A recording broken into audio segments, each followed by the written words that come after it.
Je pense que la question m'est posée, mais on a expliqué lors de cette conférence de presse qu'il fallait absolument geler le jumelage avec Haïfa.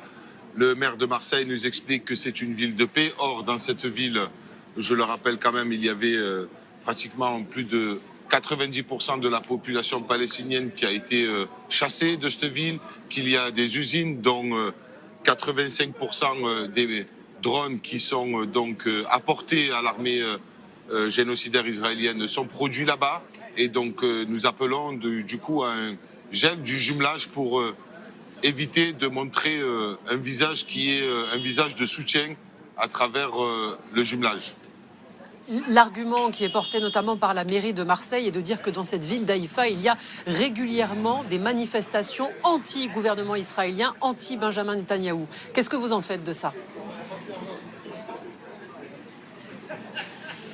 Oui, c'est des manifestations qui sont faites par le peuple palestinien et il faut quand même aujourd'hui se rendre compte que l'aspect économique sur cette ville, c'est quand même plus de 4 milliards de chiffre d'affaires qui est fait en 2024 par rapport au génocide en cours. Et donc c'est une preuve aujourd'hui qu'il faut donner parce que la France se doit d'alerter, de prendre des décisions fortes pour essayer à tout prix d'arrêter ce génocide en cours à Gaza. Je vous rappelle quand même qu'il y a plus de 55 000 personnes qui sont décédées de l'autre côté de la Méditerranée. Et nous devons aujourd'hui d'avoir des positions fortes face à cela.